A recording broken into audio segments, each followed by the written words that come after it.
ஆனால் ஸ்டாலின் சார் செய்ய முடியாததை நீ எப்படி செய்வ அப்படின்னு உங்களுக்கு ஒரு கேள்வி ஒன்று வரும். அது சிம்பிளாக ஒன்று சொல்கிறேன். இப்போ தான் ரீசெண்டாக அதை பற்றி நான் முழுமையாக ஒன்று தெரிஞ்சுக்கிட்டேன்.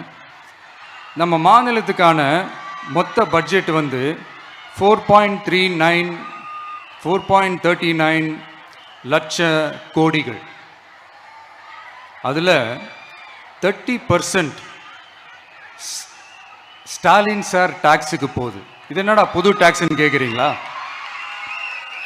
ஆமாம், இந்த பட்ஜெட்லேருந்து ஒதுக்குற நிதியில் 20% ஸ்டாலின் சாருக்கு போகுது. அதில் 10% அவங்க மந்திரிங்களுக்கு போகுது. மொத்தமாக 30% ஆச்சா? கவர்மெண்ட்டுக்கு தான் வரி கொடுப்பாங்க. ஆனால் கவர்மெண்ட்டே ஒருத்தவங்களுக்கு வரி கொடுக்குதுன்னா அதுக்கு பேர் ஸ்டாலின் சார் டாக்ஸ் தானே. இதை விட நாகரிகமாக நீங்கள் அடிக்கிற கொள்ளையும் நீங்கள் அடிக்கிற ஊழலையும் சொல்ல முடியாது.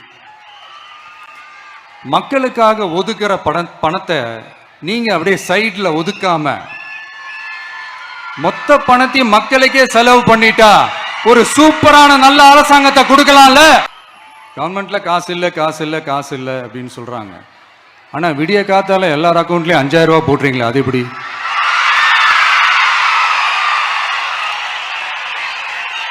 $2000 போடுறீங்க, 3000 போடுறீங்க, 4000 போடுறீங்க, இதெல்லாம் எப்படி?